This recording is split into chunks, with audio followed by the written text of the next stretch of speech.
All right, hello everyone. My name is Sahand. I am the developer of DetailsPro, and I'm super excited. Today I'm going to show you how to make the iOS 15 Safari interface in DetailsPro, in SwiftUI, with all the best practices. So this is, you can see this isn't fully complete, but this is what we're going to recreate.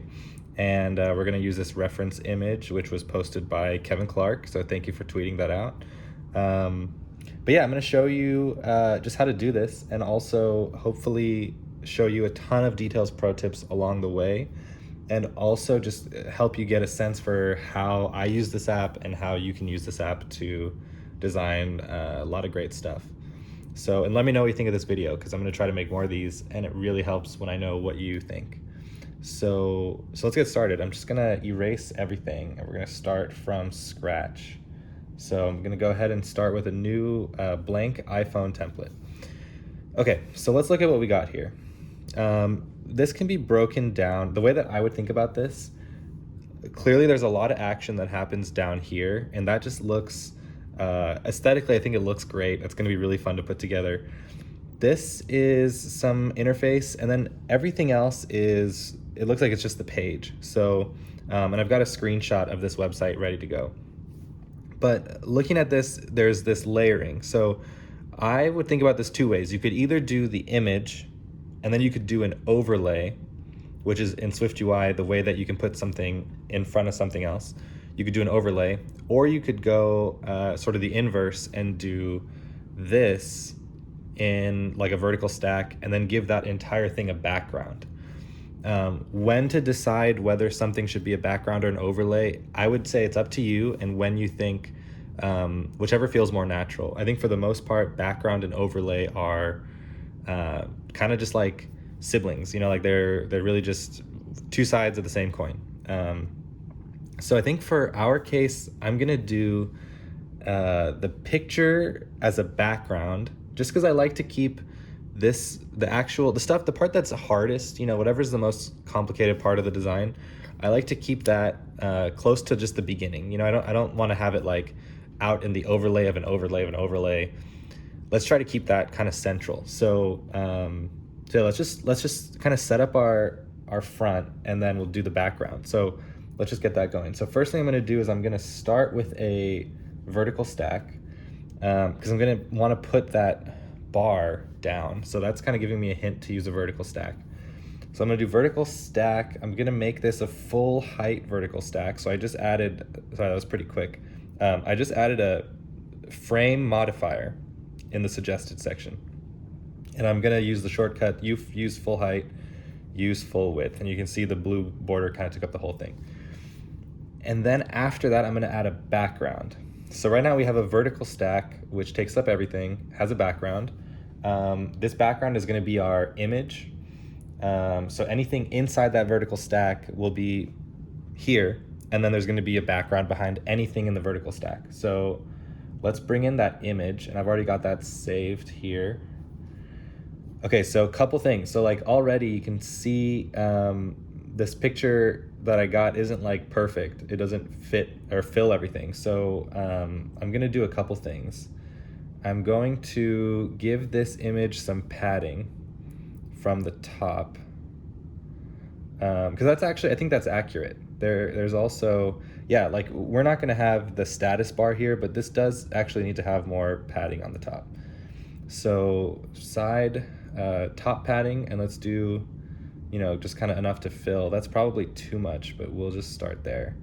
Image fill, and then I'm gonna fill in that space by giving this image element a background color, which nothing's gonna show behind the actual image, but it's gonna show behind that blank area. So let's go over to background. Actually, we have background color. That's even better. Okay, background, and then let's pick a custom color, which we're just gonna eyedropper tool this actual green. Okay, there we go. And just to show you what's happening, this color is just filling in that top part. And I'm gonna go ahead and undo until we get back to that kind of lime green. Okay, so far so good. And this should actually, it flexes between the different iPhone sizes. So yeah, so let's see what's next. Okay, so next, we've got really nothing else going on besides this. So a couple of notes on how we should do this. Hopefully it jumps out at you that this is a horizontal arrangement of elements. So text, security, or HTTPS, the little lock icon, these things. Definitely I'm thinking horizontal stack. And then anytime you see something that's on a bar like this, I always have my gut instinct is always to make that bar and then put things on top of it.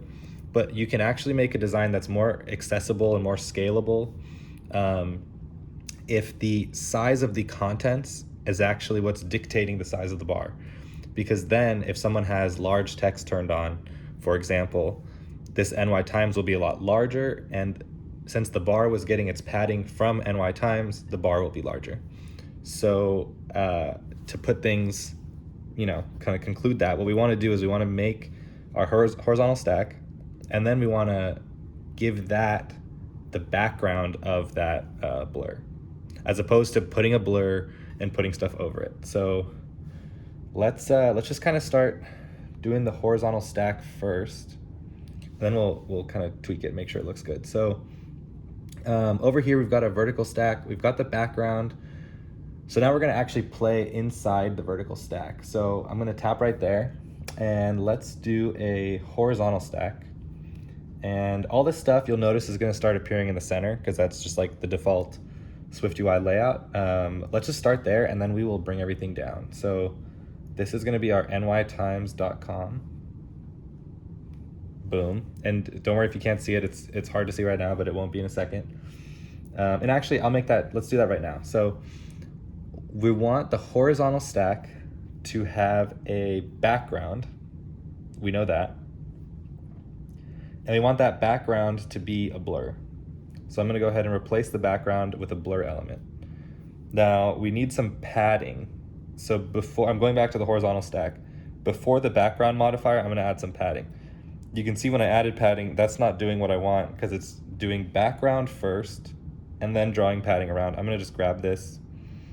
Oop, I duplicated it. I'm just gonna grab that and throw it above the background. So now we got horizontal stack. First it gets some padding, then it gets backgrounded. So now actually if I go ahead and do, we need the little lock. So SF symbol, I'm gonna search for lock. I think it was filled. We'll come back and we'll fix the appearance.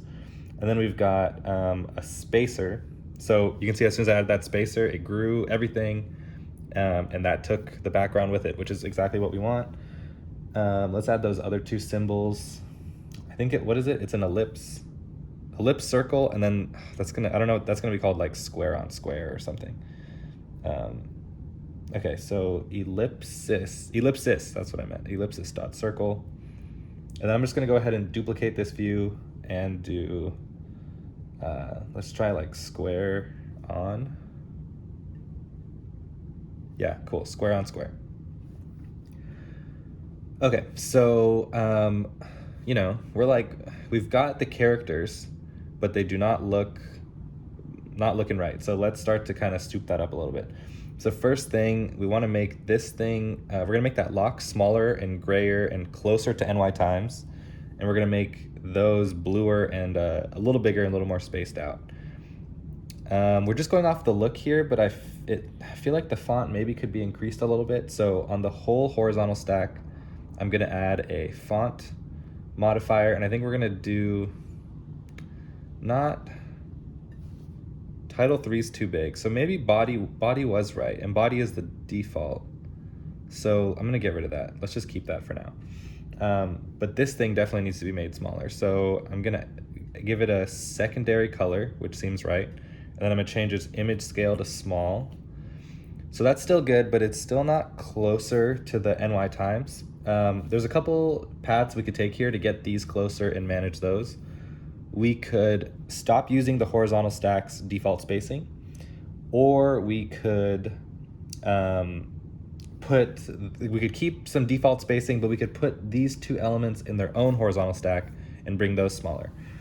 I think we can kind of just do our own thing here. So I'm gonna say for the horizontal stack, spacing of 0 between elements. So we still have that spacer that takes up space, but between elements that are touching, there's technically no gap.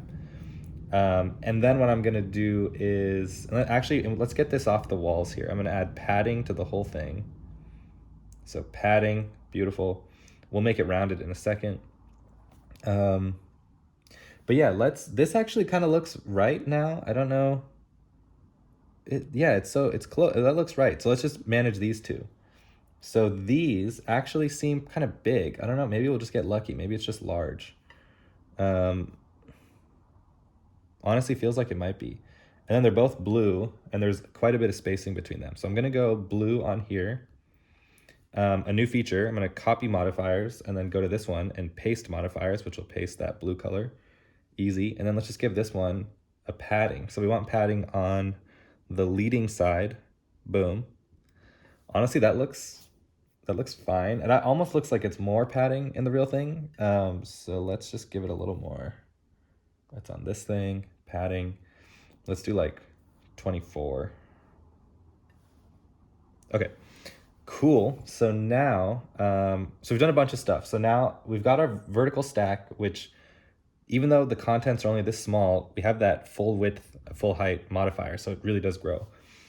I'm just gonna push this thing down by introducing a spacer. So now our vertical stack is vertical stack, spacer, horizontal stack. And then let's bring this up by adding another padding on it. But this padding will just be off the bottom. So sides, bottom, and then we can just sort of inch this up however we want. So where is it? It's like right on the kind of the teeth. Okay, so now the fun part. This blur needs a mask to start rounding it. That honestly looks pretty close. Looks like it's a little bit more rounded. So that mask got, so like here's the mask. It's just like background. It shows up here. You can put anything in there. The default rounded rectangle is exactly what we want. But we're just going to change the radius. I did 20.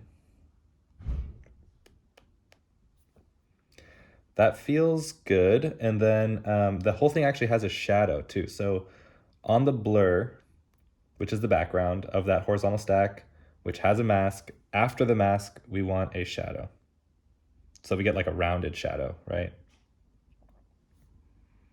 Which is what we've got. Honestly, it looks like a pretty big shadow. So I'm gonna give it a little bit more radius. That feels good.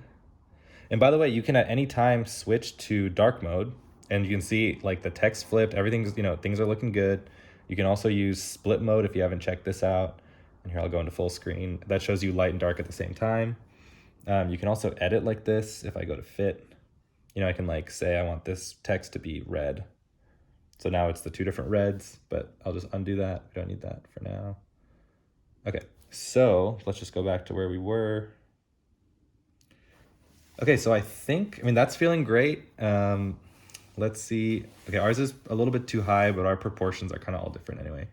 So all that's left is these two rectangles off to the side. Now, and I think maybe a little bit more padding off the sides for this thing to make room for those. So padding, and this actually could have just been horizontal padding. We didn't need all sides padding. That was like doing all the sides. So let's just do horizontal, and let's give it a little bit more. So the amount is actually, a little bit, maybe 24 again. Maybe 28. 24 was nice. Okay, I'm just undoing. So this is kind of funny because I think the way, just for the sake of this design screenshot, I think I'm just gonna kind of fake those two rectangles over there. We could totally do a horizontal stack that's actually overflowing.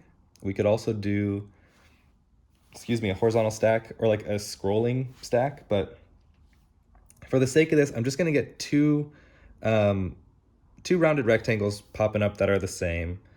And then I'm just gonna like push them over. So with the offset. So let's I don't want to do this anymore. Let's get rid of that. Okay, so let's do this. Let's find, here is our background, right? Because if I delete it, it's gone. That's it. I think what we could do, that's this thing right here. I'm just gonna duplicate this modifier. And then within that one, so here's our second blur. I'm gonna add an offset modifier, which is a transform. And I'm just gonna push the X over a bunch. That appears to be working just fine. So it's almost there. There we go. Is this how you would actually implement it? Probably not. Also, it doesn't look, I think it needs to show a little more. Or no, it's kind of fine. They feel closer and brighter here. So let me do that. Let's just do the closer. So offset X, don't need Y. Okay, and then I'm just gonna do the same thing again. Oh, you know what else is happening too? I think the shadow from the first one is casting onto the second one, and in the real thing, they're kind of grouped as one big shadow, which is cool. Okay, so here, let's do another duplicate, and then on that one, which is now 1, 2, 3, this thing, offset, let's just go back to 0, and let's go the other way. And you can see it's shooting out the other side. I think it was 352. Okay, so yeah, one other thing we can play with too, the blur styles are all in here. So we could do chrome, ultra thin, thin, thick. That looks, thick looks pretty good. Maybe it's chrome. Yeah, chrome looks pretty good. So I'm gonna change that on the other two by just selecting them and changing it. I hope we got a couple things stuck there. But yeah, there we have it. So that looks pretty good. I'm gonna go ahead and rename this to Safari 15. Safari iOS 15. And then, yeah, I mean, excuse me, I like to check how things look in dark mode again, which I love split mode for that. Looks cool. So yeah, if you have any questions, any features, there's a lot of good features that I'm working on, a lot of big stuff for designers actually, like while you're at work and while you're reviewing designs, and also features so you can make lots of different versions of the same file and like follow your thoughts. But yeah, let me know if you have any questions, or please let me know what designs or what DetailsPro features you'd like me to go through next, because I would absolutely love to do that. But there you have it. Have a good one.